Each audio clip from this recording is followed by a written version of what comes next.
It's like a really old guy and a really old guy who looks like he's there to get money for meth show up to my apartment in the afternoon. And I was like, can I help you? And they're like, yeah, we're the plumbers. Do you have a screwdriver? I was like,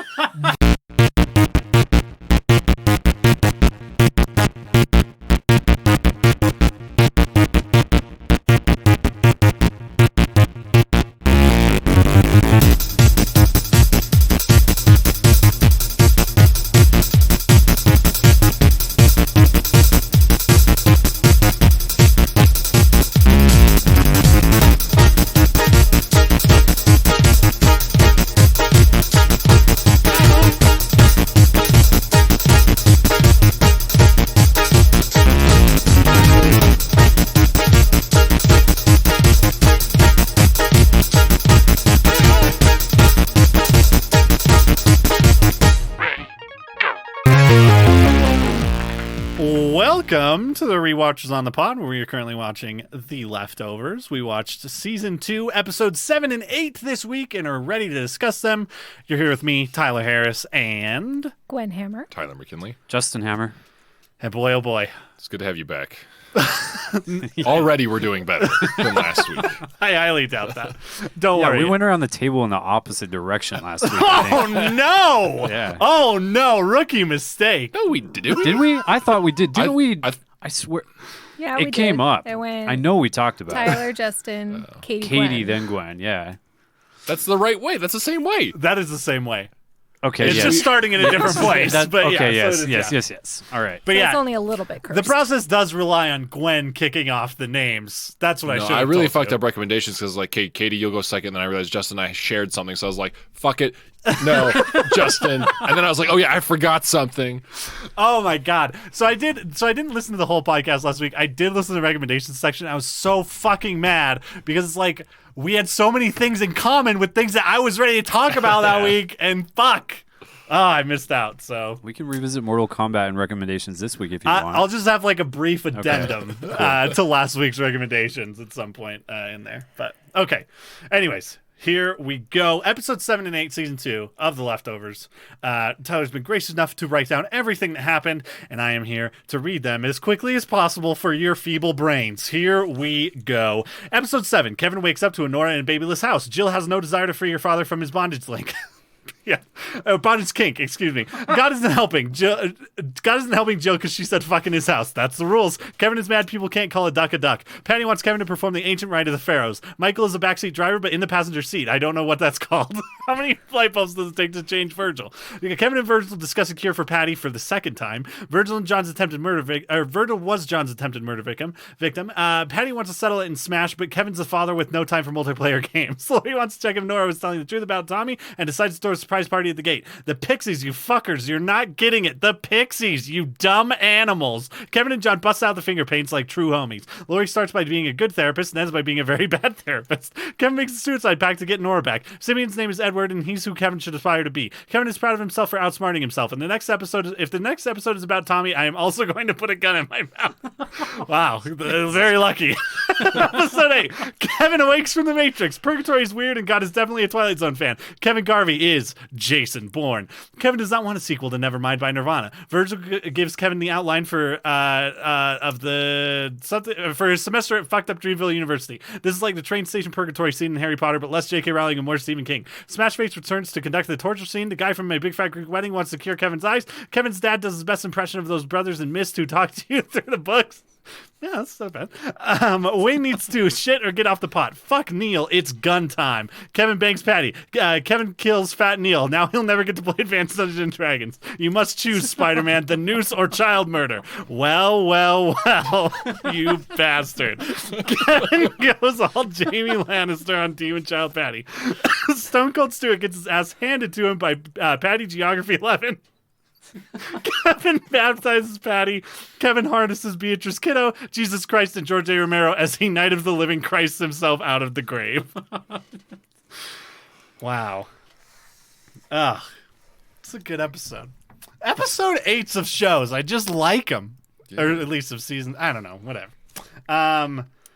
Yeah. So this is, some shit happens. Real quick, because I don't know if we're going to get around to it. Oh, we won't.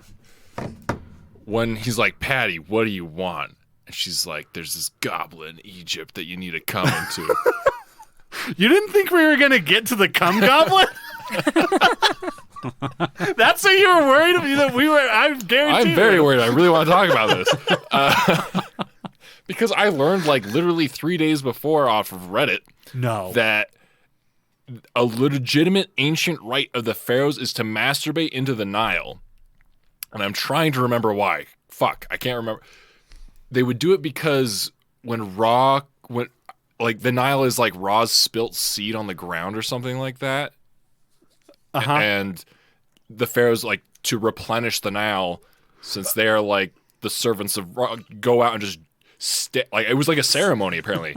Like they would just stand on this platform on the edge of the Nile and just yank one out into the Nile, and everyone's like, praise be Ra. Wow. And so she's not far off. Is what I'm saying. Wow. Yeah. Egypt was rad. Dude, the more I learn about Egypt, I'm like, damn, this is wild. Here's the like. Also, I think about like sometimes I wish This I is was like an A24 film in like a society. There are times that I wish I knew less and could just like look at a river and be like, look at God's cum. Just like look at it flowing. Oh man, we are so blessed. We are so blessed to live in this place. Like, man, what a thing. Is there a way to bleach my brain? But the Egyptians had a really fucked up way to do it. God, I don't want to go into that. Great. Well, I'm glad we got around to that. I mean, I definitely wanted to get to that because I'm it's glad we did. Anything you it's want to really add? good. Yeah, it's a good open though. It's a good way to open things up. What happened? That is besides my cum? icebreaker at whenever I talk to new people. You know, in ancient Egypt, what I'm doing wouldn't be weird.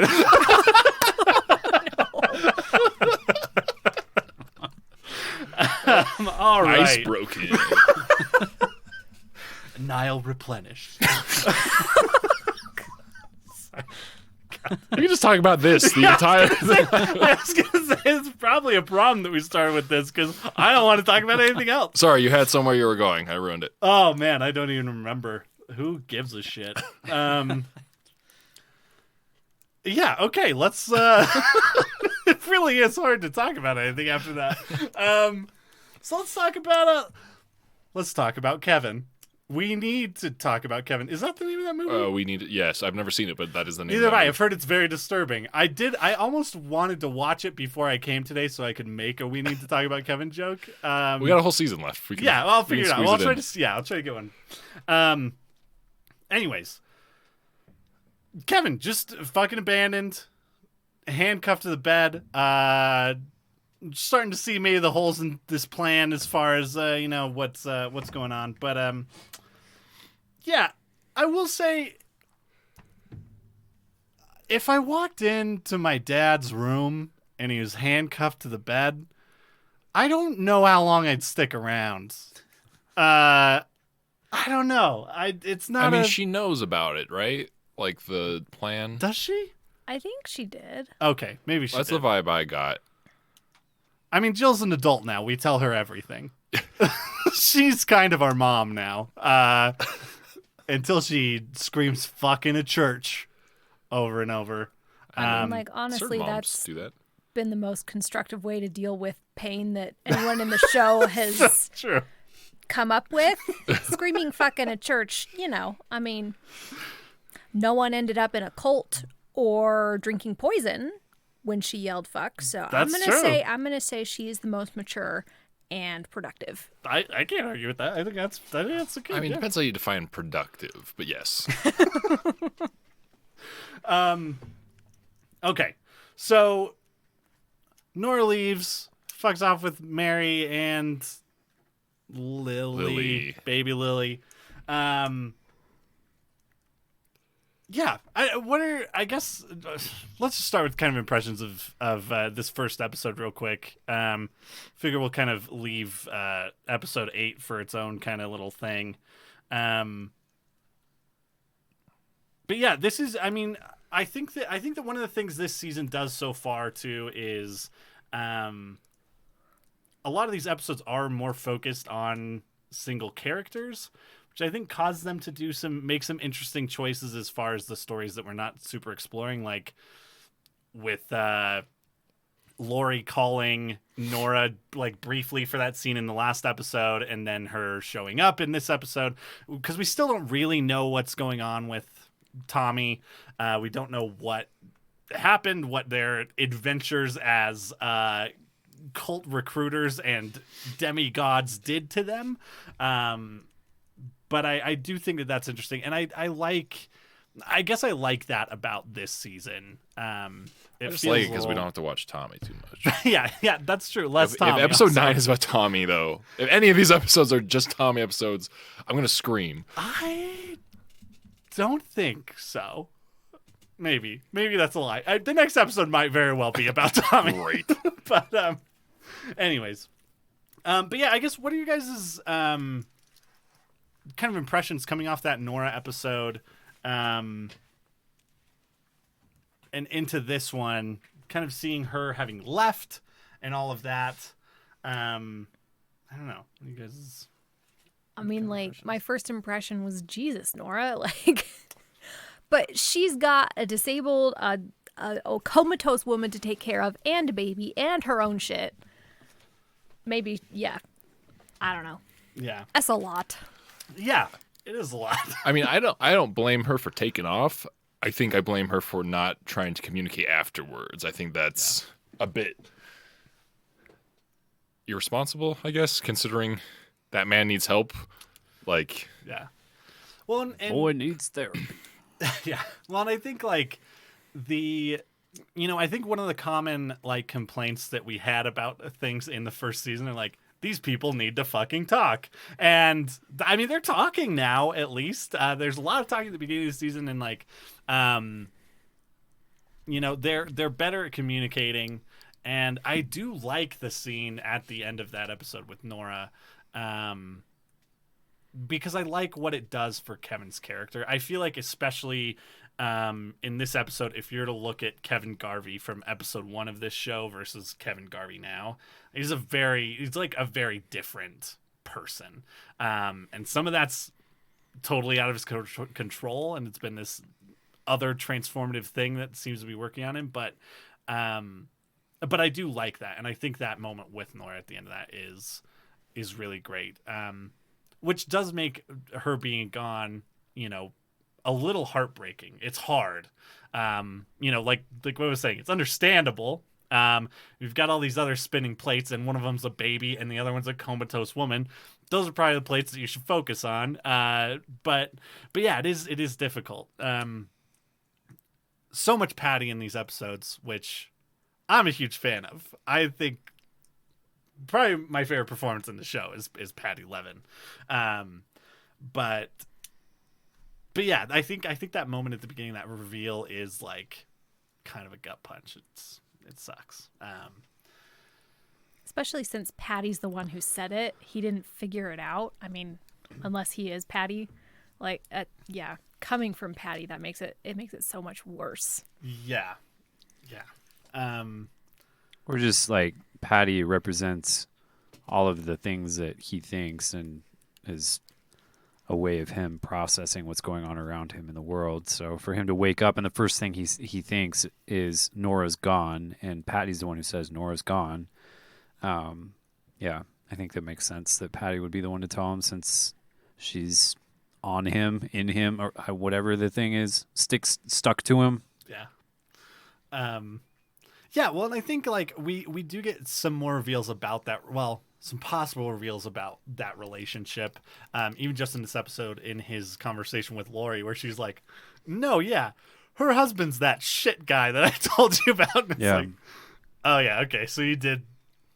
I guess if you're a therapist, you do just tell your significant other about the shit guy that you hear about. I don't know. How can you not? That's yeah. It's like The Ring. If you don't pass it on, you die. and you take that with you. Like, there's probably just like a circle of therapists. Like, you go as a therapist, you go to your therapist, and it just like gets passed on, like circular giant therapist. It's good for the economy. Yeah, exactly. You need therapy by therapizing other people. It's a human centipede of therapy. Man, we need a Twitter handle really bad. We have one! I say it at the end of every episode. What do we say on it? Nothing, because I got tired. Just take quotes from the show. That was a good one. The human centipede of therapists. And just have a picture of Lori or something. And then at that actress. Watch the listens, downloads come right in.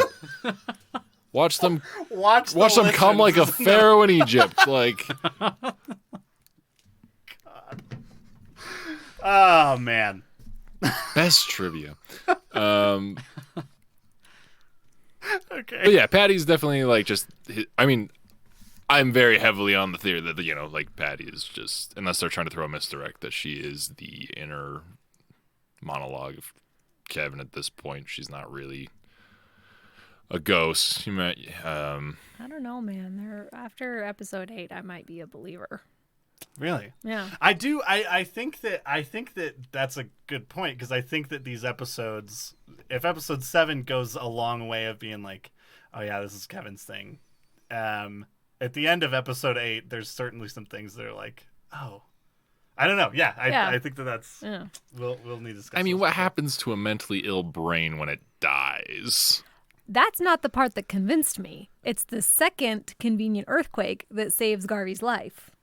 The second convenient earthquake? Yeah, the first one drained the lake after he threw himself in it. The second one shook all his grave dirt loose so he could get out. I must have been right in the summary. There was a second earthquake? Yeah. Oh. So, yeah, there's a lot of, I don't know. So yeah, there's still like aspersions being cast on that, on who Patty is for sure. Let's talk. Okay, we talked about cum. It's the next 3 things on this list. Okay, let's talk about Virgil, and his role, because he's just been kind of showing up at random times. We're kind of getting very little information about Virgil, aside from his obvious relationship with the family whose name I will never remember, because I just think of them as the A-bars from... Not Bridger. Nope. John. I'm thinking of other characters from other things with the same names as these I thought people. you were about to say Hammer, and you were just going through the names of this table. John Bridger, Evie Hammond. Yeah. Anyways, so... but we do get a little bit more of kind of that whole relationship, and kind of some clarity on things that have been hinted at.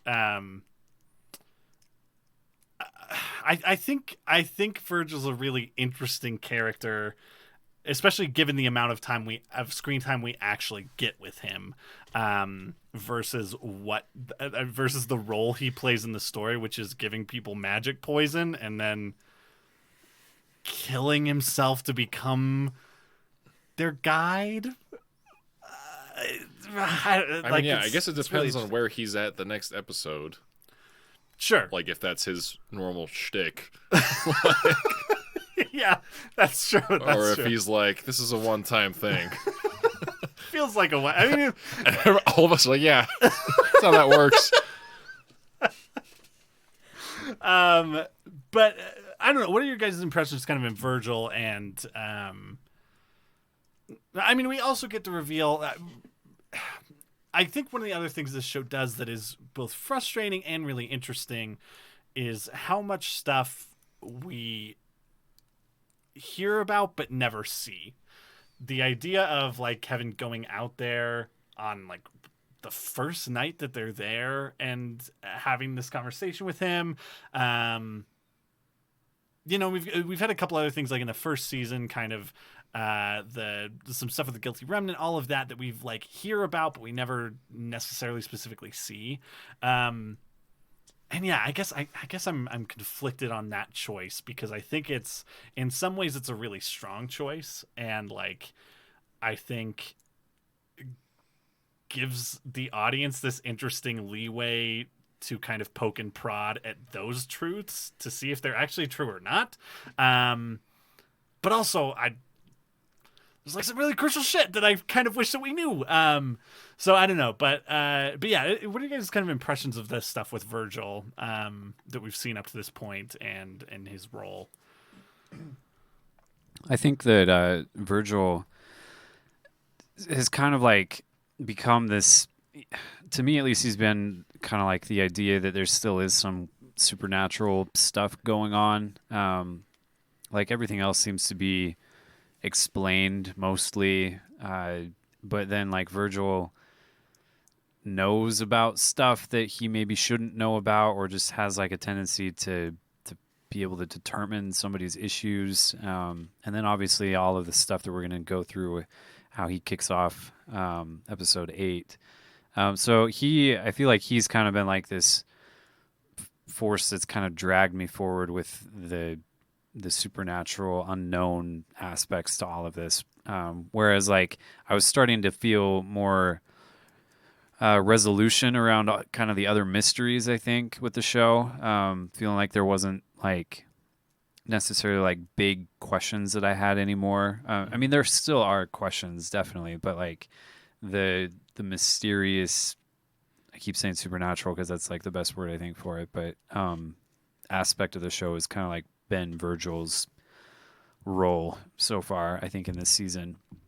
So yeah, it's these couple episodes definitely give us a lot more of that for sure. And yeah, I'm looking forward to seeing where we're going with this. Yeah. Well, I think definitely between these episodes and the Nora episode, like this idea that we're introduced to about lenses and like that, which is like super fascinating. And then that woman talks on the phone for more than 45 seconds is like, you're possessed by the demon Azrael. It's like, okay, this is kind of ridiculous. But like, I do think we get more of that, which I think is really interesting. I disagree with Justin, I think. To me, I don't know. I don't want to say this every week, but I mean, for me, the show needs to do something. If there's a whole nother season, it needs to do something to change, because by now, if I'm right about the messaging that nothing fucking matters and it's just all like, it's all about coincidences and how you interpret it, it's like, okay, we've done this a few times now. I get the message. If that's the message, then either they need to tell me in season 3 that's not the message, or they need to do something to change it up. Because I feel like Virgil still fits that, because everything he seems to know that he shouldn't know is revealed later how he knows it. Like, oh, you came in your sleep and told me about Patty. I didn't magically know about Patty. A scene we didn't see. You know, it's kind of like a weird version of an unreliable narrator, I guess. Like, of him doing things off screen. Yeah. I guess we also kind of talked about where he runs into Nora, I think, at the convenience store and says something like, I'm sorry for your loss or something. Yeah, and he just says like the most vague shit. Yeah, and she reads into that a lot. We kind of discussed that already. I will say, though, the thing that falls outside of that is Virgil does approach Kevin at the visitors center before. Yeah, but the thing he says there is also like a very vague thing that could apply to anyone. Like, your odds of getting a hit there are like 80% with whatever. I can't remember what it was, but I remember thinking that exact same thing. I'm like, oh, he's not actually supernatural. Like, he was the only character right off the bat that I was like, that man is not supernatural, because I've seen real life people use this tactic before. Like, so I could be wrong, because I think the whole thing with him in the second episode we watched is just once again another manifestation of Kevin's mind. I don't think it's. Well, I guess the other thing is, like, I just don't know. I mean, that's I guess the thing that we're talking about with the show is, like, I don't know why he'd be doing that to get a hit 80% of the time. You know what I mean? Like, why he's approaching people. I guess his motivations are a little unclear. Whether it's so he can find someone to murder and atone for his own sins. I mean, that could be it. If he's looking for I mean, he probably believes his own shit, right? Yeah, I think that's the big question on his motivations of does Virgil actually believe it, or is there an alternative? Is Kevin just like a thing, convenient victim in all of this that just kind of has, due to his circumstances, have fallen into what Virgil is all about? Because Kevin asks, like, have you done this before, or has this worked before? And he's like, you know that man on the tower? He's I can't remember the terms they use, but a success story. And I don't know if that's really a success, but yeah. So this is the problem with modern America. If we can't look at a man in the tower shitting into a bucket and sending letters to an Australia as a success, I don't want the American dream. Pretty sure he built that on public property too. You can't stay up there. It's a miracle that he's still up there. There are miracles and miracles. He probably built it the day before October the 14th, and so everyone was like, gotta leave it. I mean, that's probably not far. We'll see, but then he'd also be building a tower every day for the rest of his life. How do we know he's not? There's just a row of towers outside of town. You see the floor? He's just built these meticulous Lego towers. No, he's writing someone in Australia to build one on the opposite side. So that it creates a force all the way through the Earth's core. So the demon Azrael can perfectly pinch the towers between his thumb and forefinger and crush us. Ah, man. This, like I said, this is like one of these things where we just don't. There's a lot of information we're missing, and like I said, I think it's one of those things that works in favor of the show and also against a lot of kind of what it's trying. Yeah, and I think also along those lines that I would not be surprised if we don't get more Virgil too. Like if it's just like left up in the air, or maybe like there's maybe a bit of resolution to his character. But as far as like kind of the stuff that we're talking about, I wouldn't be surprised if this is just one of those things where we're left on our own to just kind of build this story up on our own about who Virgil is, why he's doing all this stuff. Sure. Maybe we'll get some breadcrumbs or something, but yeah. That's why I'm looking forward to finding out kind of where things are going from here. Obviously, we're going to talk about episode 8 because a lot of that is tied to this. But yeah, because I wouldn't be surprised if we don't get any more Virgil. I also would be like it wouldn't surprise me if we do get a whole bunch more Virgil too. So I don't know. Well, we definitely want to get to episode 8 real quick. Couple of things we should probably talk about with episode 7.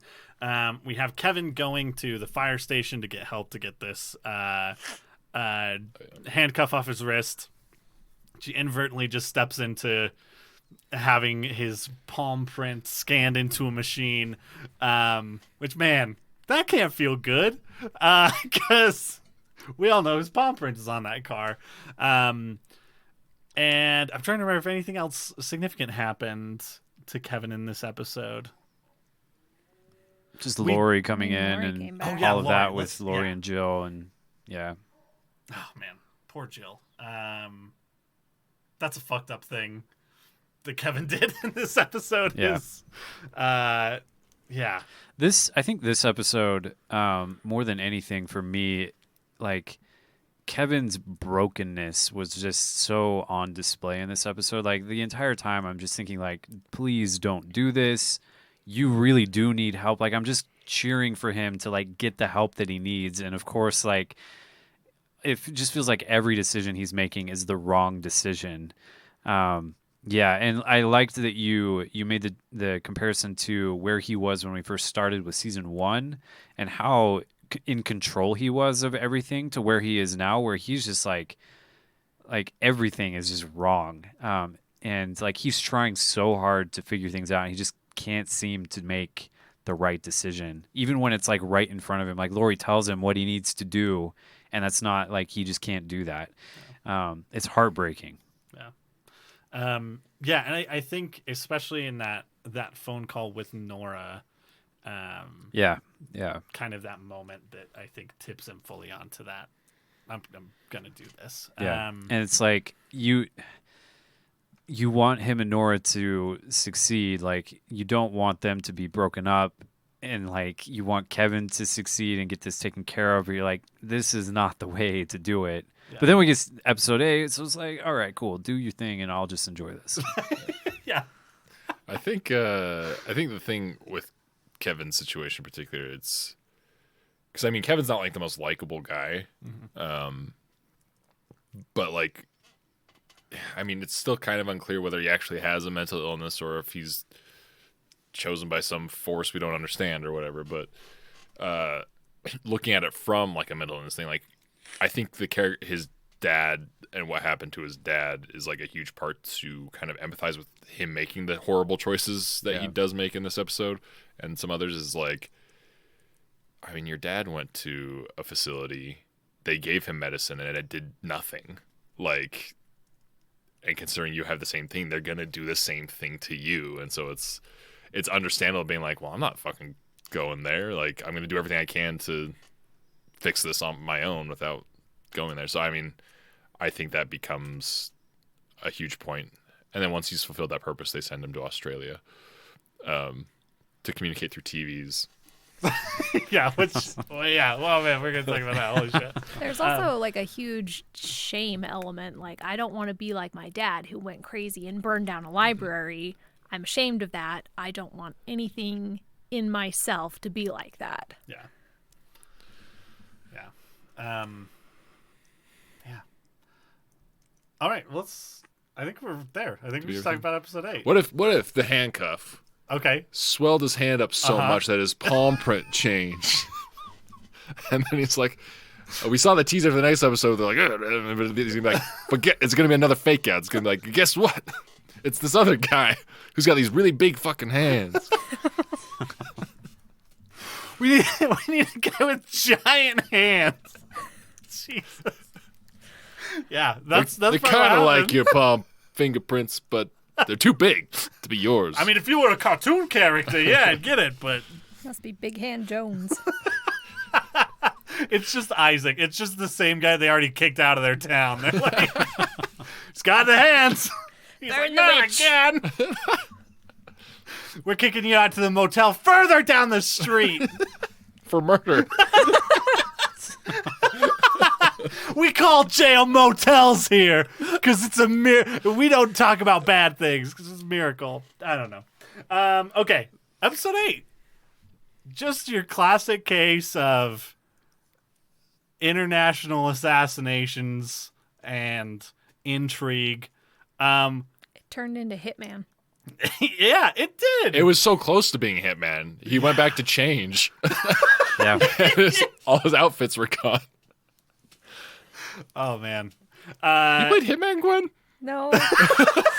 We watched it in your parents' Oh, basement. that's right. Yeah. You watched the Hitman movie? No. We like you poor soul. celebrated Hitsmas by doing a Christmas celebration where we drew targets and weapons out of a hat and then attempted to assassinate people based on those. Yeah, I remember that. It was a lot of fun. Yeah, I remember that specifically. Throwing a hatchet between two chain link fence posts to murder a NASCAR driver or F1 driver. NASCAR, fucking something. Sure. This episode really hits the age-old adage of dress for the job you want, right? Not the job you have. Yeah. Because there's a cop uniform. I guess he doesn't have that job anymore either. What was the third? There's a priest outfit in there. Ah. There's something else too. I think there's 4. Was that priestly attire? Something. I thought it was for like a. I thought it was Some because when you saw the priest in the elevator, I thought that was like the same outfit. Well, it didn't have the symbols on it. I thought it was for what's fraternity. I thought it was fraternity clothing. Fraternity clothing? God, I wish he'd chosen the frat clothes. Chuck. What about the paddle? Listen, Patty's the meanest sorority sister on this campus. If you don't beat her at beer pong. It just turns into Neighbors 2. Oh, man. Which I haven't seen either of those movies, but I know the premise.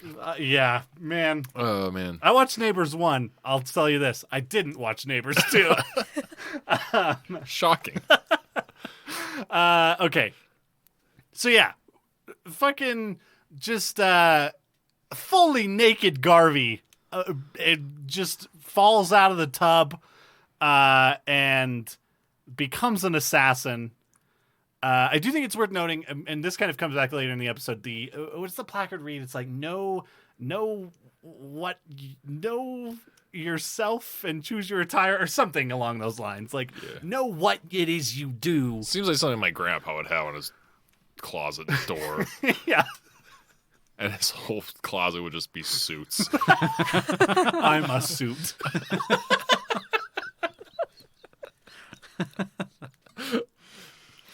Okay.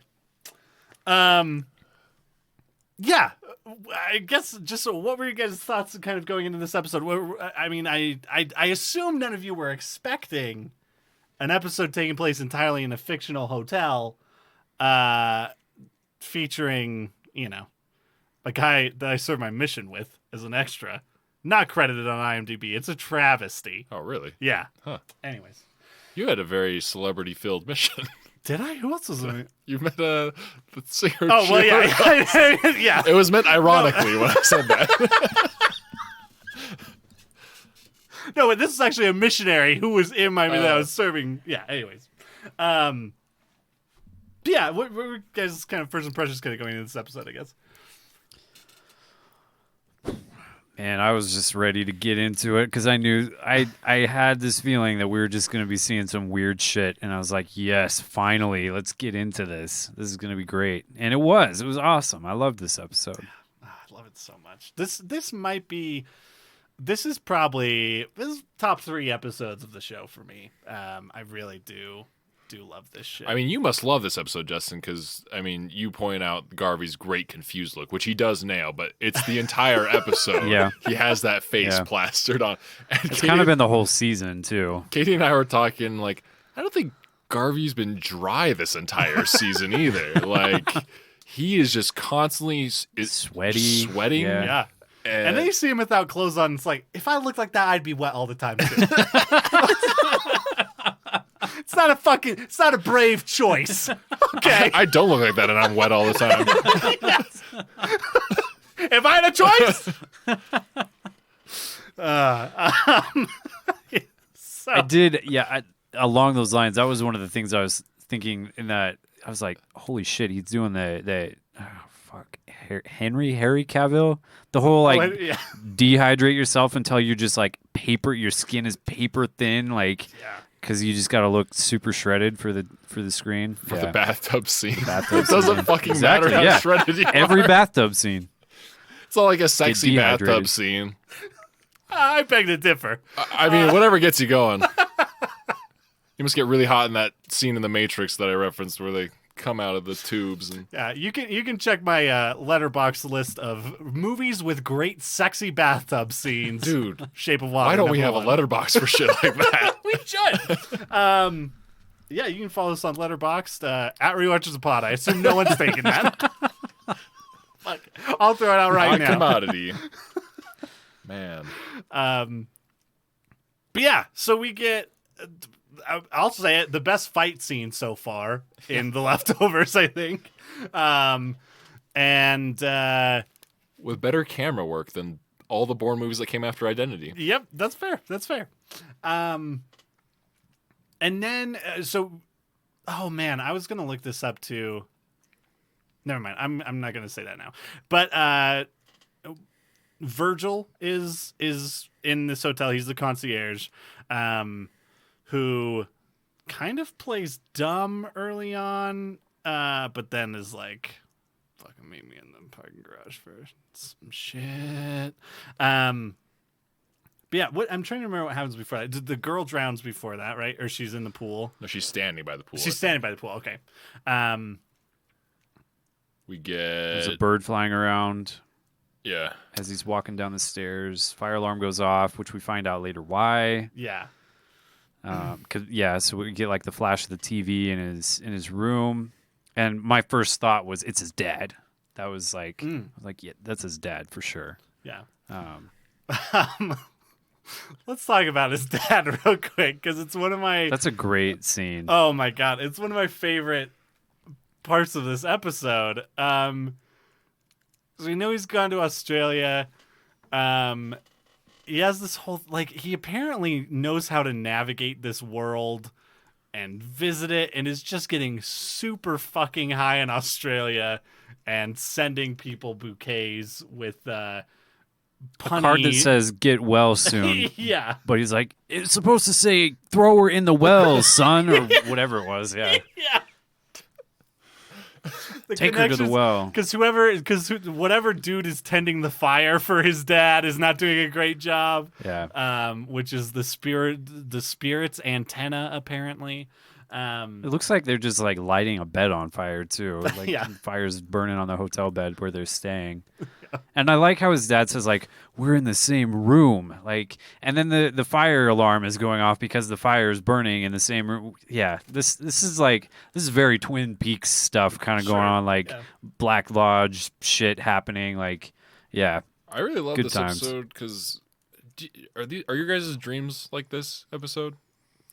Similar, Sometimes. My dreams are pretty much always exactly like this, except I would say less structured, like, but definitely like the breadth of weird shit. Well, the way it handles things, like I would say the only big difference between this and my dreams is my dreams are like things will shift in front of me more often. Like they'll just all of a sudden be something else instead of moving to other locations or anything like that. But like the way that's like things from the real world are referenced in this episode that like happened in the show, and then things that like it references itself later, but then breaks the rules it set up about that thing. Yeah. My dreams do that shit all the time as a terrible writer. Like, and yeah, this show does it really well. Cause like if he sent the flowers, but the flower guy is trying to assassinate, that doesn't make any fucking sense. Like stuff like that is great. Yeah. We also get the return of a lot of characters from season one. We get Gladys back, who's just I couldn't think of her name for the life of me when I was writing the summary. Just good campaign manager, it seems. Very. If that's what a campaign manager's job is like, sign me up. You gotta lie detector. You're gonna get shot in the head. You're you had to put entrusted. Windex in people's eyes first, though. Oh god, yeah. Oh my god, the Windex. Is that what that? I could not think of like. Is it vinegar? Like what are they actually doing? Because they're like not really trying to hurt him, right? Clear Eyes. Second Clear Eyes reference to the podcast. We need to get sponsored. But man, he's gonna have 20/40 vision or 40/20. Yeah. You also have to carry around the red light bulb for the lie detector machine. No one else gets to handle that, so that's good. No one else can know unless you're in the room. I really like the thought of them filming this scene too, and like we're just gonna spray water in your eyes, and you gotta act like it hurts really bad. But like that would be uncomfortable enough that they probably wouldn't have to act too hard for that. But yeah, I mean, I love the questions that they ask him. I love the smoking thing. We get literally a question that we asked for a lot of the first season. Why are these fucking idiots smoking? And she asks that question, and he just gives that rote answer. That, you know what I mean? It's like it feels really kind of like a fuck you to us. Yeah. But also, it's kind of like fuck us. You know, it's like it feels kind of good. Like it's just like. I mean, that's the second time that they've done that though in the interview scene with Lori. About her book. Oh yeah. Yeah, they're like directly so addressing. he's like, that whole thing. why do they smoke? And she's like, they just smoke. Like, yeah. That was the time where I felt it the most. I was like, no, fuck you, guy. You can't just throw that in there. And then the other wonderful character that we get back is Holy Wayne. Who is exactly where we left him, just sitting on a toilet. Man, that guy's really delightful. I remember watching this scene and being like, man, I knew I liked the actor before, but he was doing such a good job that, man, I hated seeing him. He's really delightful in this, and probably one of my favorite moments is when he pulls the gun to kill Kevin. It's like, I was kidding, and he's like, oh, it's just this hilarious like misunderstanding, which is so great. But yeah, I love that. I love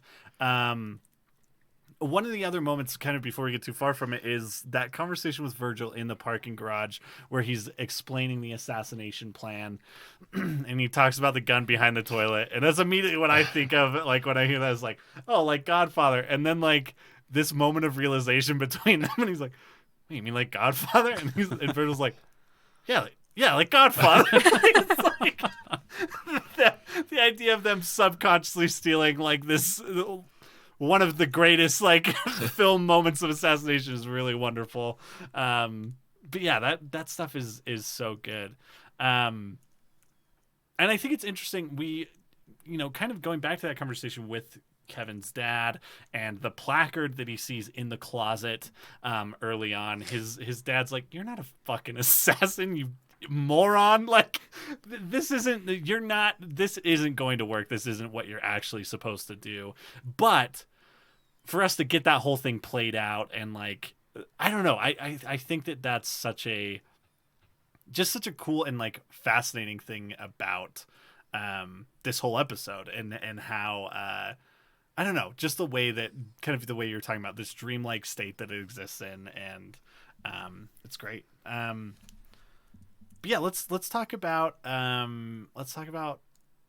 Patty Levin, and I think in this scene, at least for me, there are things that very much pushed me to the side of, oh, Patty is just a deep part of Kevin, this deep subconscious part of Kevin.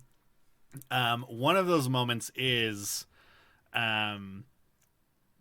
when I can't remember if he asks her the question. He's like, "What are you like? What is your campaign about? Yeah, what is your truth?" Yeah, and him saying that she wants to destroy families, and her being like, "Fucking nailed it!" Like that to me very much feels like this deep part of Kevin that is in conflict with what he says he wants.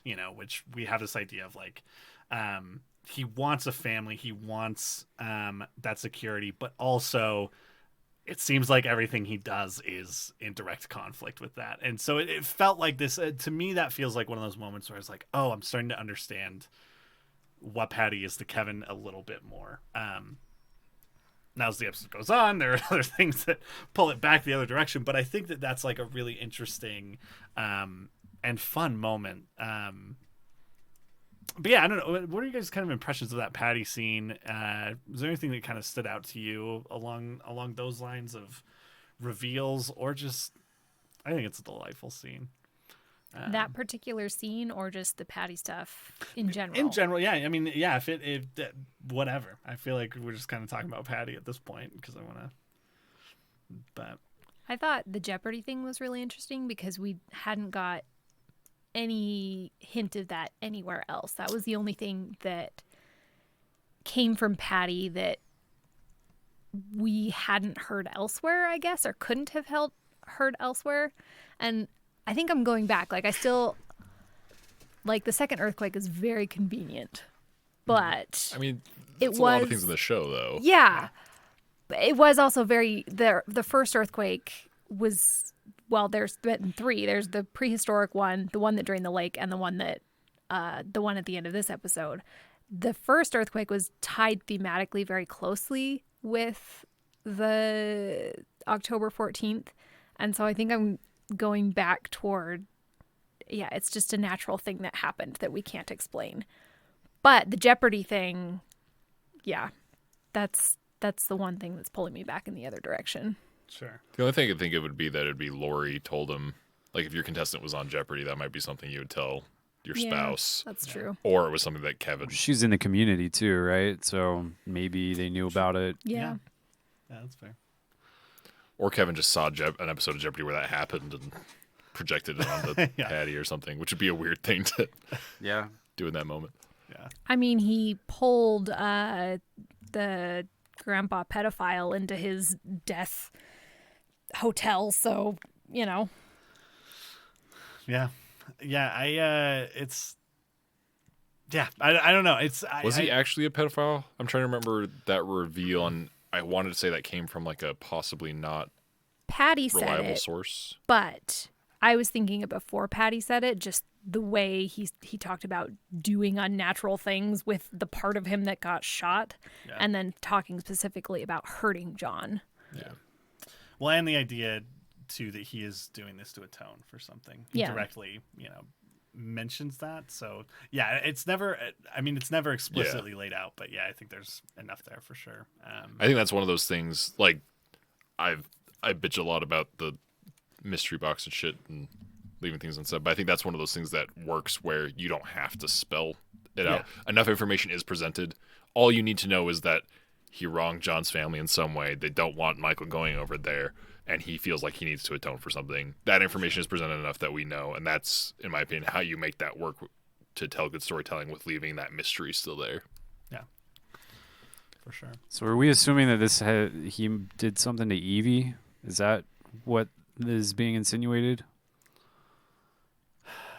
I'd imagine either Evie or Michael. Yeah, I would assume. I was thinking it was to John. It could be. Yeah. Okay. I mean, I got the vibe that it was her dad, Erica's father. So John wouldn't make a lot. But they never said that though, so it could be John. Sure. The reason I bring it up way. is maybe like Evie's still missing, so I don't know. Like whether it doesn't ultimately, it's maybe not important, but I'm just like. Oh, are you asking if he's the one that like made Evie disappear? Or no, if he assaulted her, something, like abused previously? her, yeah, if Gotcha. that's like what was going on, but maybe there's, I don't know. Sure. Just trying to like grab onto something that can maybe tie to Evie's disappearance. I don't know. Sure. But yeah, I do think kind of on this topic of like abuse and like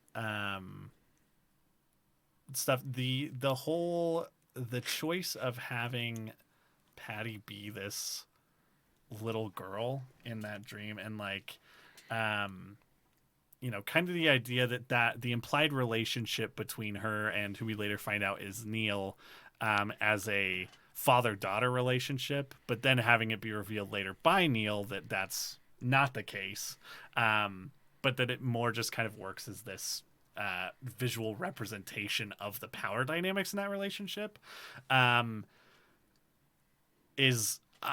think is so genius and works really well on so many levels, because I think also in this episode we very much want Kevin to get to the end. We want to see what happens at the end, but there's a moment in there, like for me personally even, where it's just like when they're driving in that car and she's like telling him all this stuff, and then she's like, I'm sorry, am I talking too much? And it's like this, my heart just fucking broke. Like it is so just affecting, and I'm like, is this the part of Kevin that we want to kill? Like, is it? I don't know. It's like throwing a lot of that into question, and so I don't know. I think that's such a great, another great thing that this episode does. But yeah, let's. Any other thoughts on Patty? I mean, I'm sure we'll kind of talk about her a little bit more, but anything anyone's thinking right now? Because I also wanted to talk about a man who is credited in this episode as Man on Bridge, who is just this man. They said the guy from your mission was Man on Bridge. I was like, no, that's more than an extra. No. Like every mission is like, at one point Kevin's walking outside and there's like a very upset housekeeper. Like there's a man in a suit standing there and she's like freaking out, and he just is standing there, is like, well, and then later he claps when Virgil kills the bird, and I was like, I know that guy. He's from Texas, so that's probably like they're probably filming, and I know that he's done a bunch of film stuff. For some reason, not credited on IMDb. I would get on that, Mr. I'm not gonna say his name. No one listens. Who gives a shit? I'm not gonna say his name though. But anyways, great work. Guy on Bridge. Yeah, Man on Bridge. This is a scene where I felt like I needed to know something about like Greek mythology or something that I'm forgetting in order for it to make sense. Anybody else feel that way? It made me feel a little dumb. Like I'm missing some reference of some kind. No, but I love that you said that, because like there's times, like after I saw The Lighthouse, I texted Tyler. I was like, every time I go see a fucking indie movie, I'm like, great, got to read about my Greek mythology. No, but I do think, I think that scene, it feels so mythic. Like it feels like fucking just something that would happen, and like it's got a lot of like the symbolism of it. You got just the fire and the wreckage around it, and this very cut and dry like choice between two things. I thought that dude for a split second, I thought it was Major Briggs. I was like, whoa, no way. Oh my God. They brought him back from the dead. So I was a little disappointed when it wasn't. But I would have fucking lost my mind if that was Major Grip. He just walks up and just says Cooper 3 times and fades into nothingness. What the fuck was that? I gotta go kill this kid. Like, how does Garvey address like the barrels? He says something. He like words it in a weird way. He says it looks different, or it's not the same, or something like that. It's like, why don't you drive or something? It's like, it looks different. Yeah, like that's something I'd say in my stupid dream. Fucking idiot. But yeah, that, and then he whispers something to him that we don't get to hear, and isn't revealed by the end of this episode, which is very interesting. Yeah, because everything else in this, I'm gonna be honest, I love this episode, but the narrative points that are actually necessary are like few and far between. And everything that is like questioned earlier is answered within the context of this episode, as far as like any question that's brought up in this episode is answered essentially, minus I guess if that whole thing is supernatural or not. Yeah, minus like the bigger questions that we already have, probably, like like things that have come from before, not answered, but things that were introduced in this episode are usually answered. That's the big thing that isn't, like, and that's the thing that's the only caveat for me in this episode that is like, is this a supernatural thing, and not just like it still very much could be the state of a mentally ill mind that's dying, or it could be something that's supernatural because of this guy. But why does our perspective change there too? Like the entire time we've been following Kevin around, we've been seeing everything like from what he's experiencing, and then it cuts to Patty in the car with this whisper. So yeah. And they're gonna do it. They're gonna not answer what that guy whispered. They're not even gonna hint at it. No, we know it's Cooper. Got a story about the Nile. Did you know that Pharaoh? His face actually. She's like, "What did you say?" He's like, you don't need to know." When you're older.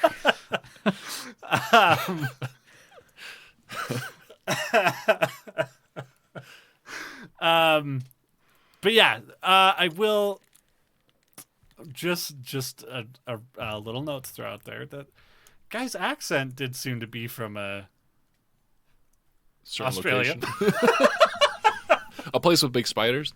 Yeah, so I don't know, maybe.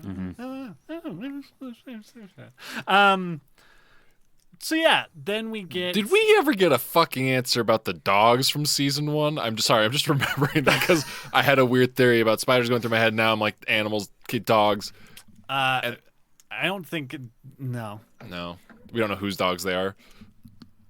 We never even got like anything about the dude that was there to help kill Patty, right? Like that was he's just gone. I mean, we could assume he's got whatever the Garvey's got. He's got the Garv. He's got the Garv. He's got. That's right. I had forgotten tell about him that. to kill dogs. Oh, God damn it! I had forgotten about that. Now I got it. Shit. But who knows? Who knows? Okay, so let's kind of talk about just the final. He could be Azrael, the angel of death. Oh God. That guy? Please. Yeah. That would be perfect, actually. I would just say, if you're ever writing a TV show and you get 18 episodes in and decide to introduce weird, like apocryphal Catholic. It's been a long time since I've been to church, guys. Like Catholic, like names of angels and demons. Don't make something up cooler. Do something. I'm so fucking tired. I hate named angels and demons. I'm so fucking tired of it. Let Diablo do it. Diablo's the only thing that should be doing it at this time, and it's because it's stupid. It's because it fucking sucks. Dude, you offended a lot of Hebrew people. Shitting on good omens. There's so many Hebrew people that listen to our podcast. I'm so done with that. I'm just saying, listen, It's the year of our Lord 2021. We've been through a fucking pandemic. Let's try something new. Let's just use this as an excuse to move on from traditional bullshit Christian shit. And there's so much else out there. There's so much other stuff. Okay. This well. Pretty deep. I mean, we've kind of talked about some of the stuff that happens in the well. I think the whole moment leading up to that, Justin Theroux's great. I think his performance as Kevin Garvey is really good. I think this is a really great moment. And the shot of him just pushing that girl in a well is pretty strong. Pretty good choice. You gonna push me or are you gonna drop me? Yeah, I think pushing me would probably be easier. Right? Yeah, the whole time because like he gets the warning earlier. He's like, Patty's gonna play mind games with you. Don't fall for him. So I didn't have like any reservations this whole time. I was like, kill the fucking kid. Like. It's not a child. That's a demon in disguise. That's the demon Azrael. Patty is Azrael. God damn it. But yeah, so like I was kind of like, I was like, just do it, you know? Yeah. So when that push came, I was like, yes. And then he starts climbing down. I'm like, don't go down there. I don't know the ramifications of that. If this is a supernatural thing, you might be like, throwing yourself into another dimension that sucks. Yeah. Because the one you're from obviously doesn't. I mean, it could be worse. It could be the one he's from without Jack in the Box, you know? Like, oh, you mean Utah? It's fucking no Jack in the Boxes here. The shitty tacos at Burger King I are specifically not the same. picked one we don't have. Because I've never had Jack in the Box before. I mean, we're not missing out on that much, honestly. It's overhyped. I've heard good things. But you are the people I trust most. So it's no Cane's. It's no Raising Cane's. Yeah. So we kind of talked about that final moment with Patty. Well, the another final moment. The Jeopardy with Patty. story, right? Yeah. Jesus Christ. Oh man, we didn't talk about one of my favorite parts of this episode where he finally gets the gun and like fucking kills everyone in that room, and then Patty's like, no, wait, I'm from Boston. Like she's like some actress from Boston that they hired and gave plastic surgery to. Like it's so good. Like I love it so much. Man, her performance, seriously, fucking incredible. I fucking love her in the show. But yeah, and then he, as you so eloquently put it in our summary, baptizes Patty for the final time, completing the act of atonement. I'm mixing up so many things. And it's accepting that, I think. So yeah, he drowns her, and I'm trying to put it together. If the symbolism, it doesn't. Okay, yeah. Shocking. Yeah. Oh, no, let's finish this and then I'll ask my question. Oh no, I mean I'm not sure if there are kind of any thoughts on kind of that end. I feel like we've kind of talked enough about the important stuff around that, but yeah, what's your question? Okay, so if this is all in Garvey's head, we know what Patty symbolizes. What does the bird symbolize, and what does the water symbolize?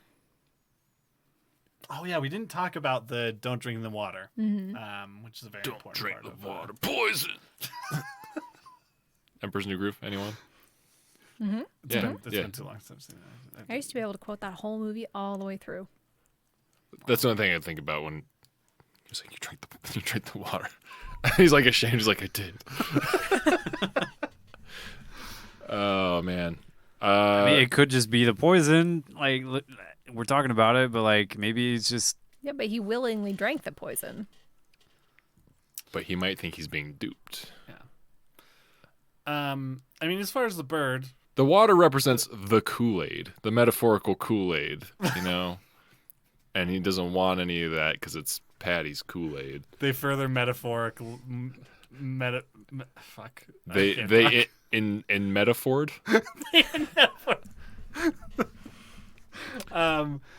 Yeah. I mean, the bird. I mean, we have that obvious like bird symbolism, but like Garvey doesn't know any of that, right? Yeah. So I don't know. So what does it mean to Garvey? Has Garvey seen any birds? We know he doesn't like animals. I don't think Garvey believes in birds. I'll say I'm just judging from the. He other founded the things he's chosen. subreddit "Birds Aren't Real." Oh man, I am so on that hype train. Birds are not real. Get the fuck out. I love birds. But they're not real. I realize I'm becoming an old man because I fucking am fascinated. I'll sit at my window and be like, look at them. They're so Oh my God, have you seen the movie The Big Year? You would love it. I fucking hate The Big Year, but I'm going to become those people. Someone we know, a good close friend that we often discuss on this podcast is off mic. His dad's really into birds, like bird watching like that. I'm like, he probably loves that fucking movie. And now I realize I'm turning into him. And here's the reason. Birds, they can't walk. They literally hop everywhere. And it's like they're so animated whether they're like happy or angry. It's funny either way because they're either literally hopping mad or they're so excited they're just jumping, you know? Flamingos, though.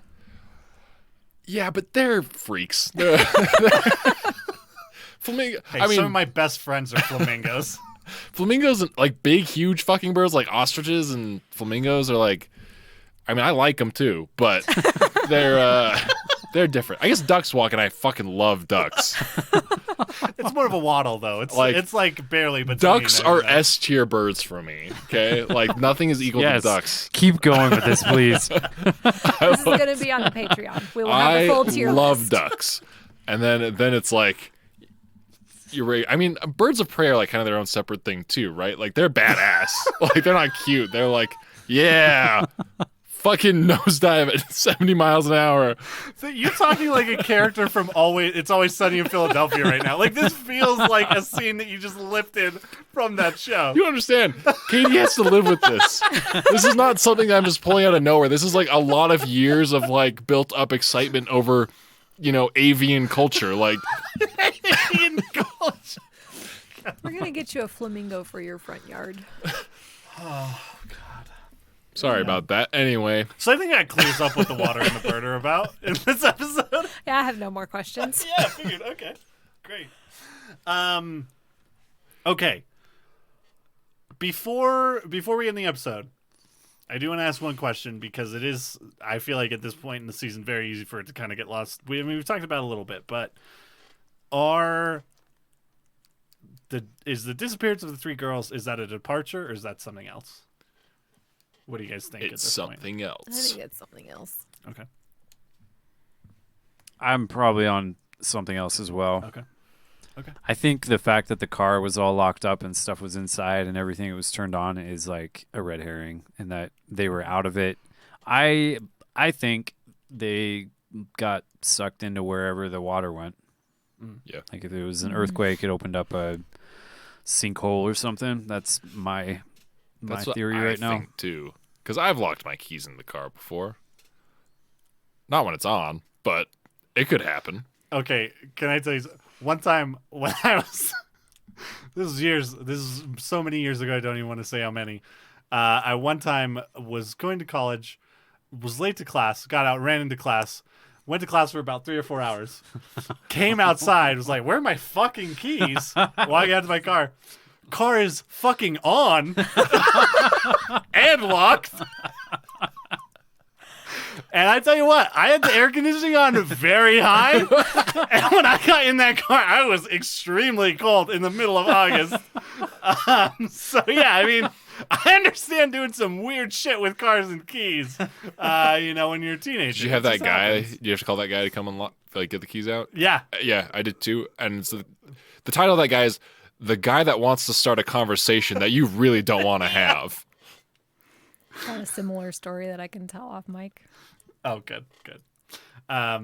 Anyways, great. Yeah. So, okay, cool. I just want to check in there. We're going to be finishing season 2 next week. Just blazing right through the leftovers. Episodes 9 and 10 of season 2 will be covered next week. If you have any ideas or whatever, what the fuck is going on in this show, you want to email us? You can email us at rewatchsonapod@gmail.com. If you want to manage our Twitter. I did hear that part of the podcast last week, which, I mean, you mentioning we should get a Twitter earlier kind of like sparked that same rage. I'm like, how many fucking times have I said this? You've been there every time. Oh, we only had an email and Do we have an Instagram? You can follow us on Twitter and Instagram. Yes, okay, that's the one. At Rewatchers Pod. I think I was like unsure if it was Twitter or Instagram, but it's both. It's both. We will be back in just a brief few seconds. And it's all at Rewatchers Pod, right? Rewatchers on the pod. Because I have people asking me all the time. They're like, Tyler, Really? I want to be involved in... I want to talk to Tyler about Twin Peaks, but how the fuck did I do it? My DMs are open, people. And I'm like, it's at something. I think it's at Rewatchers Pod for everything, but I'm not sure. But it is for everything except the Gmail. Then it's Rewatchers Pod at Gmail. Pod at gmail.com. Oh, on the pod. Yeah. Okay. I'm glad we cleared that up. We'll be back with some recommendations of other shit we've been watching. See ya on the flip side, baby.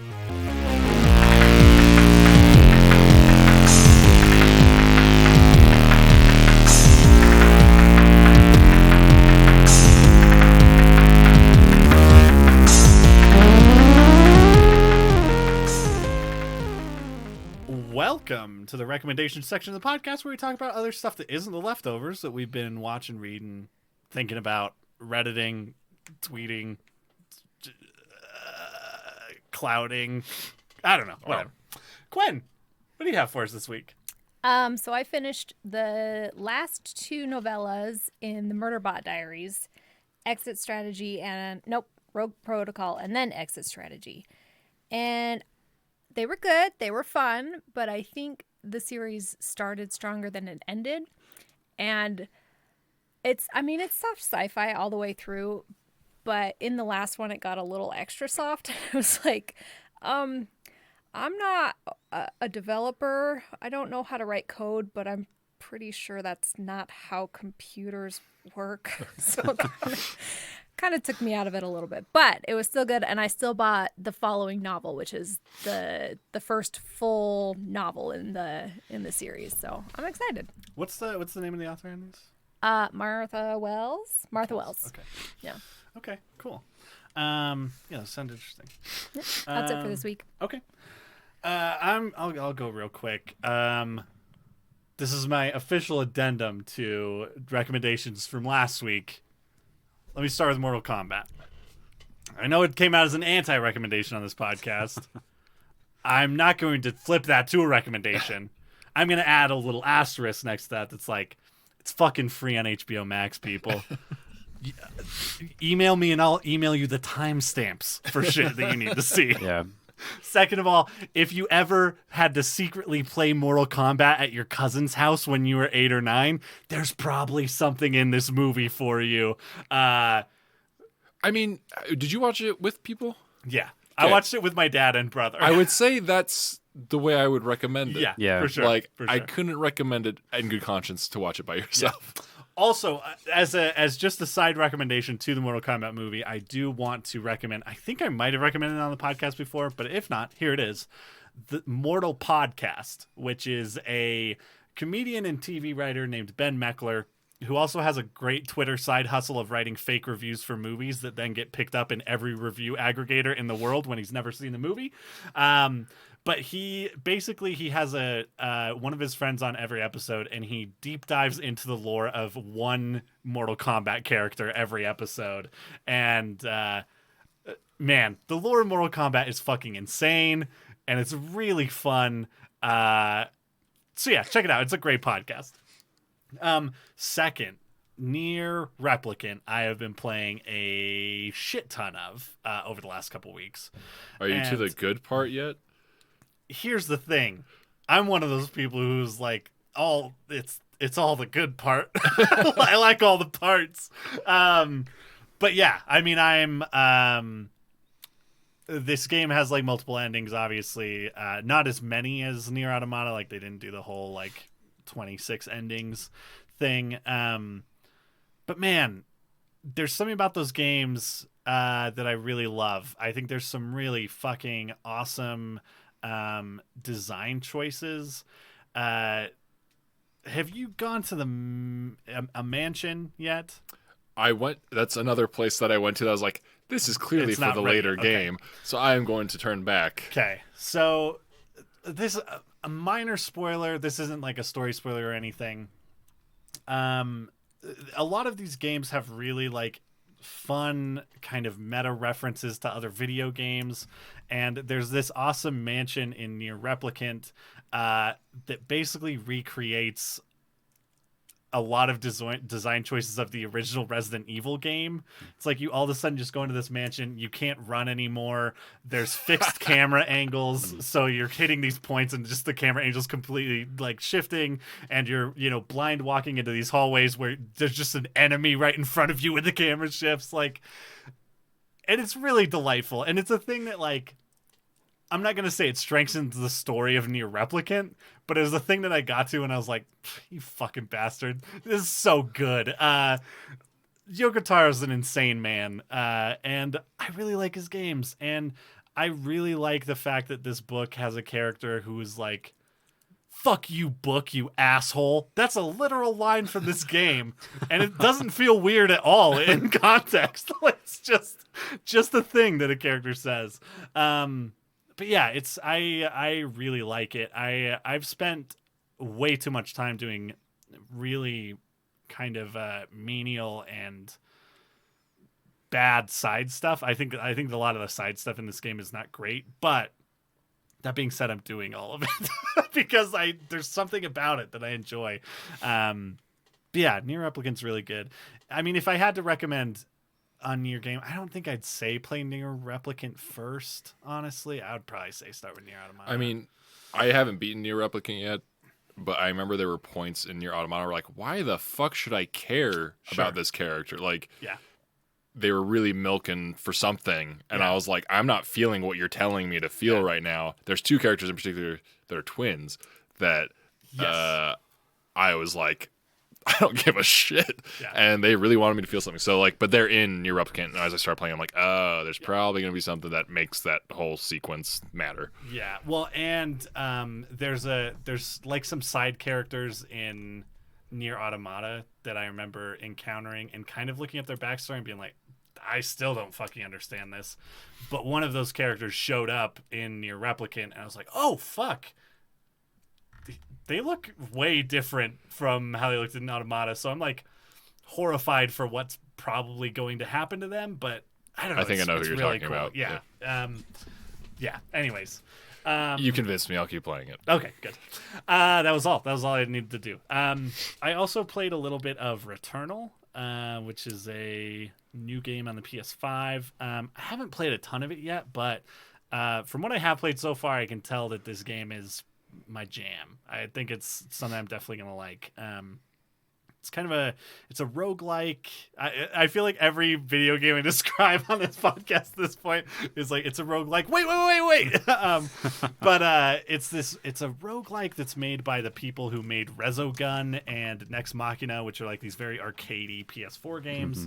And this is kind of like their bread and butter. It feels very much like one of those games while being completely different. But it's also really fucking hard, and it's really kicking my ass. But it's fun. I like the these procedurally generated levels and the whole roguelike kind of like conceit of having to start from the beginning every time is a thing that I think over the last few years developers have finally been like, we should come up with some cool narrative reasons that this fucking is happening. And I think that this stuff with Returnal, while like I don't know that if someone spoiled the story of Returnal for me, I don't know that I'd care that much, but like it's cool to have kind of just at least a little bit that is like really intriguing and kind of like pulling me forward so far in this game. So but yeah, Returnal only on PS5, I guess. I think it's maybe the first game I can say that about. Only on PS5? There's Demon's Souls. Demon's Souls, Miles Morales was on PS4, yeah, it was on I guess. PS4, yeah. The Astro's Playroom. And Astro's Playroom, yeah. But yeah, the stuff it does with the controller, also pretty fucking cool. So yeah, try out that if you are able. The other thing I wanted to recommend, I watched Firewalk with Me again this weekend, which is great. Firewalk with Me is wonderful. And that also just led me to watch. I watched Mulholland Drive, which is another David Lynch movie, released in 2001, I think. Can I borrow that from you? Because I can't find it anywhere. Yeah, I'll bring it next week. It's really great. I think especially as... I don't know. It's one of those things when we were watching Twin Peaks, I was really heavily debating watching that between Fire Walk with Me and The Return, just because I feel like there's so much in that kind of helps unlock a little bit of David Lynch's kind of thought process and stuff. But it's a really great movie. It's super weird. Justin Theroux is in it, which I always forget. He looks totally different. Also, Billy Ray Cyrus is in it. So, yeah. So it's really good. Hannah Montana, part of the Twin Peaks extended Hannah Montana. Yeah. Anyways, that's it. That's all for me. Justin, what did you have for us? Okay, so first thing I wanted to talk about, I finally finished season 4 of Better Call Saul on Netflix, which is the last of what is currently available on Netflix in the US at least. I think season 5 you can get if you're elsewhere. So if you've got like a VPN or something, you could pick it up. I know I've talked about Better Call Saul a little bit before, but I don't know why it took me so long to finish it. It's just one of those things where like I just stop watching and then be like months later like I should finish Better Call Saul, and I'm glad that I did. Every time I sit down to watch it, I love it. It's a show that I should have binged and finished forever ago, but for whatever reason I didn't. But I'm definitely recommending it now that I've finished everything that's out on Netflix. At least I think season 6 is supposed to be releasing sometime soon. I believe they've finished filming it. I think they're just getting release schedules figured out with COVID and everything.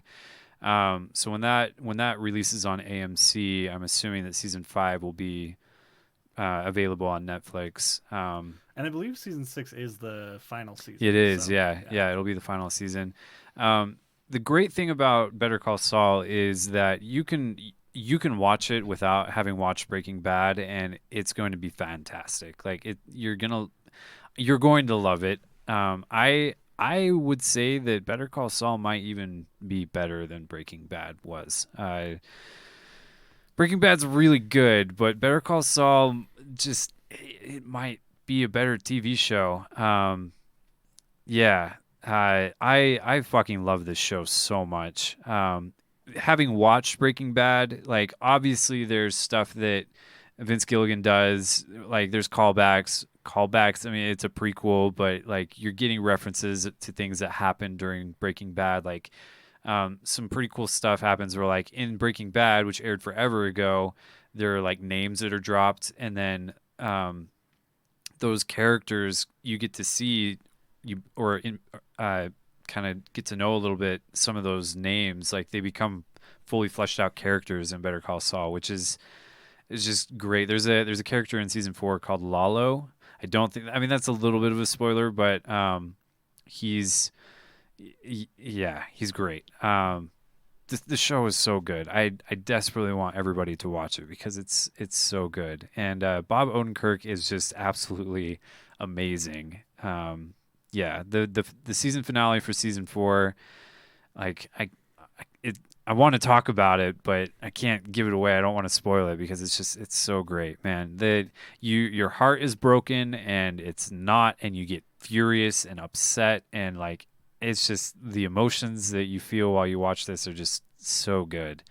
So yeah, please watch Better Call Saul, please. I'm honestly excited to see how that ends because it's like one of those things that like I think one of the weaknesses of a prequel is like we know kind of the future, and so how do you make that interesting and not feel fan servicey? And it sounds like I've only seen the first couple seasons of Better Call Saul and I really love them.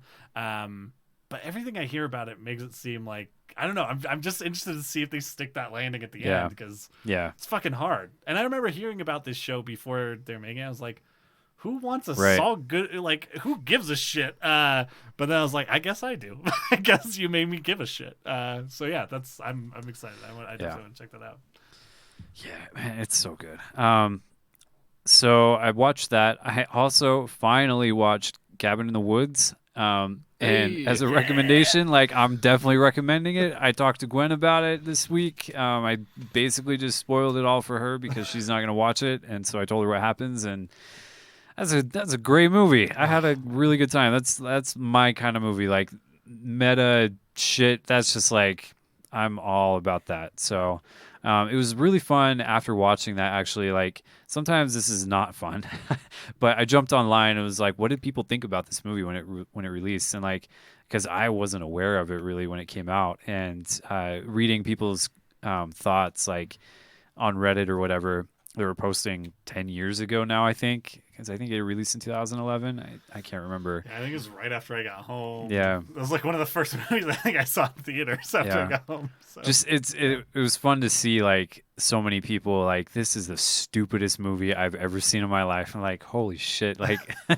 just to see that reaction and like see how it's grown to where like it's like this has like a cult like following now where people just absolutely adore this movie. So yeah, I'm glad I finally watched that. I need to like actually find new stuff to watch so that I can actually recommend new things to people, because I feel like everything that I watch is just like super old and everybody's already seen it already. But if you haven't seen Cabin in the Woods yet, you should watch that too. The Cabin in the Woods has maybe one of my favorite title cards of any movie, which the opening scene of Cabin in the Woods, I think, is one of the fucking best scenes of the movie too, because it's just the way that movie was advertised is just a straight up slasher. Yeah. And it just opens on two middle-aged white dudes talking about like parenting, and it's good. It's really good. Yeah. So I think that's why it was poorly received, because it was marketed as a slasher. And if we know anything, it's how much horror fans are open-minded.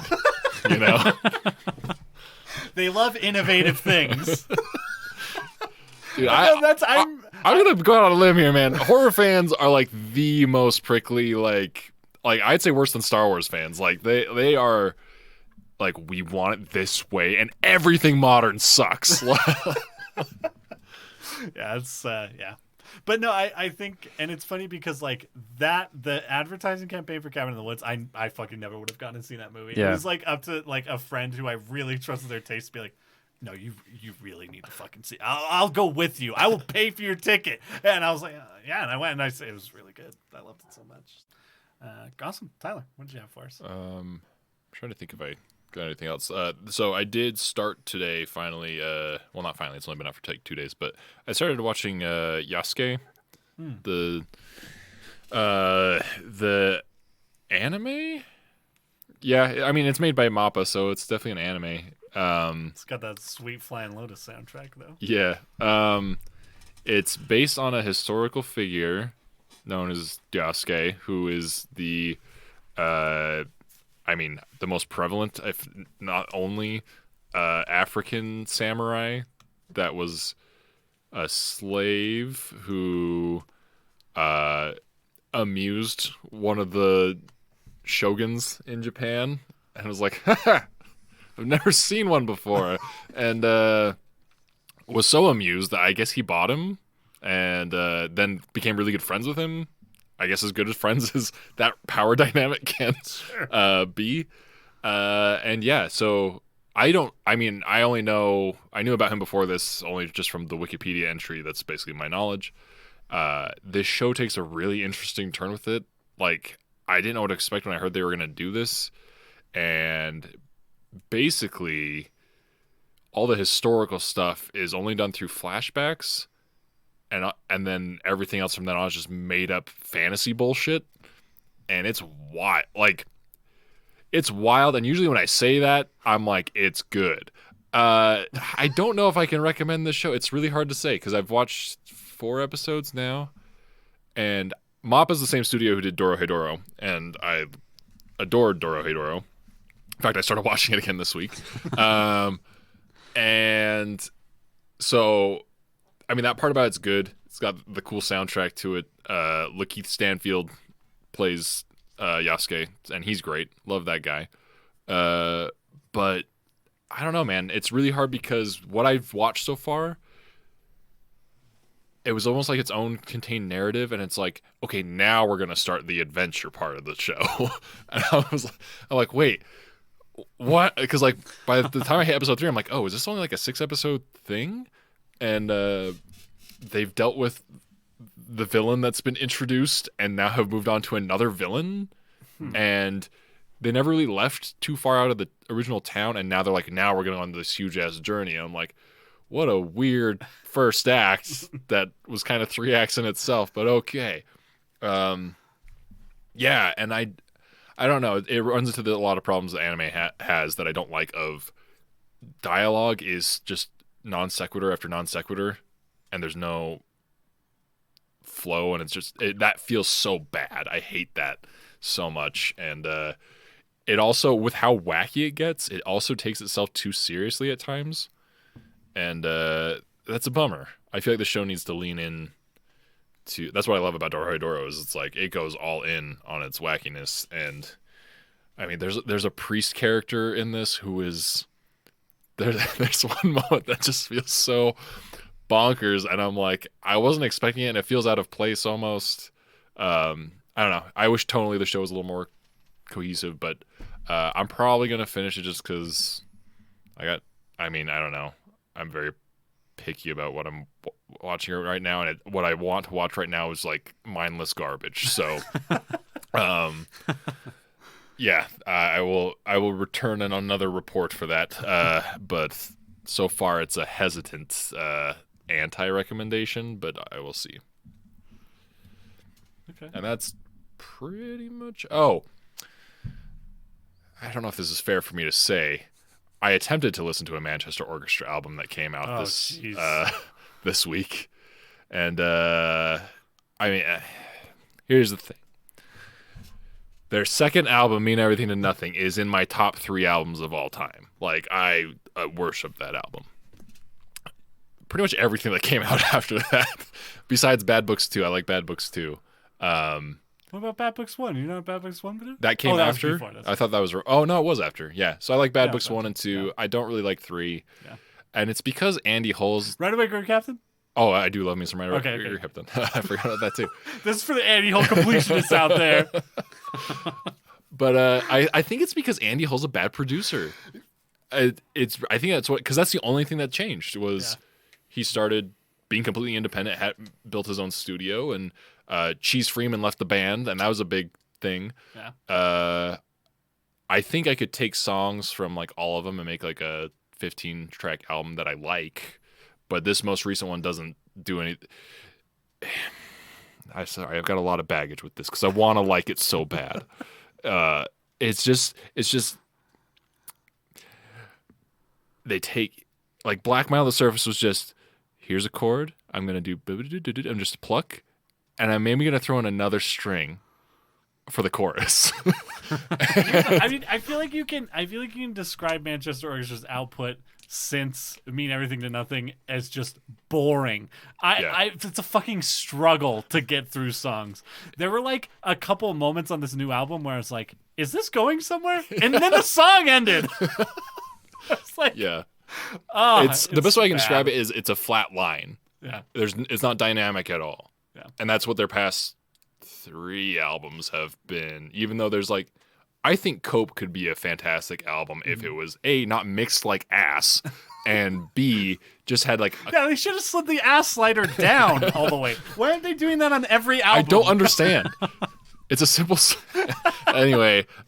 Yeah, I think there's stuff there, and I think Andy Hill's a very talented guy. It's just there's areas he's not talented that he thinks he is, and is I don't know. It's not working, and I really wish someone would be like.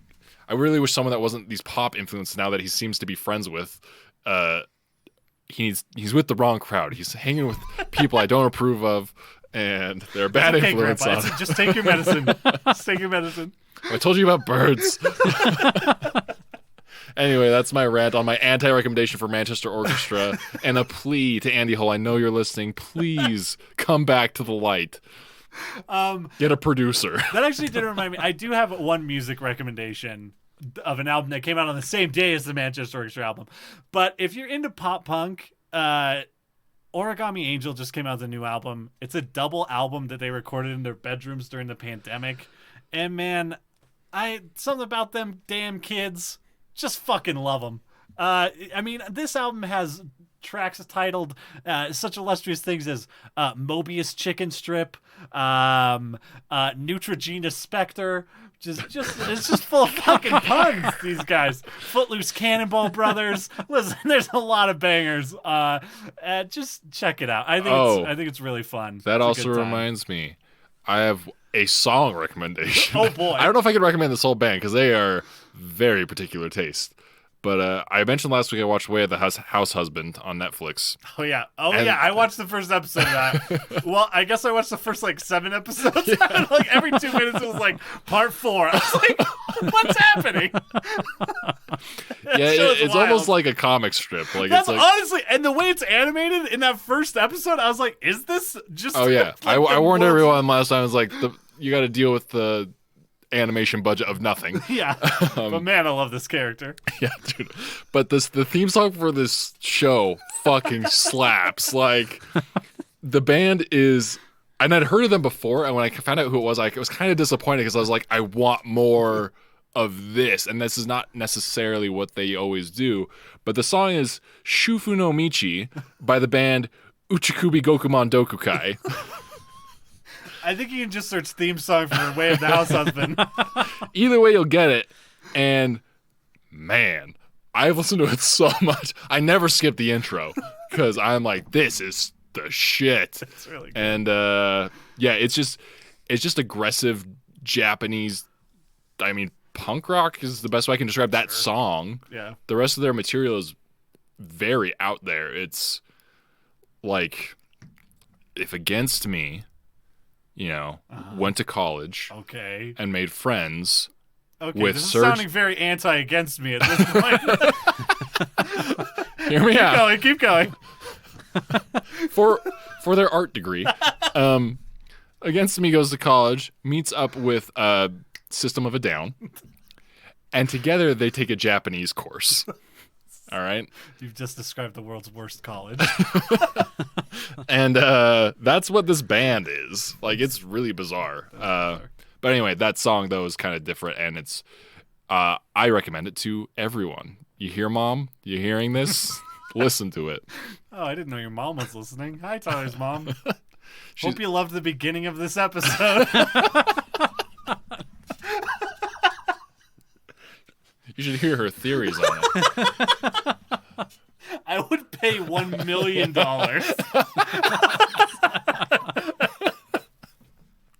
All right, I think that's enough. That's all I got. That's enough for us tonight. We squeezed another. Gwen's already gone, so. I mean, I don't know what we expected from the way this episode started, but I'm so sorry. But I'm not sorry at all.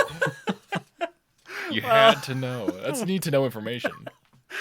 We will be back again next week, covering episodes 9 and 10 of season 2 of The Leftovers. Finish up the season. We'll see how that finale goes. You've been here with me, Tyler Harris, and formerly Gwen Hammer. We'll see you also. Tyler McKinley. Justin Hammer. See you later, pups. Ready.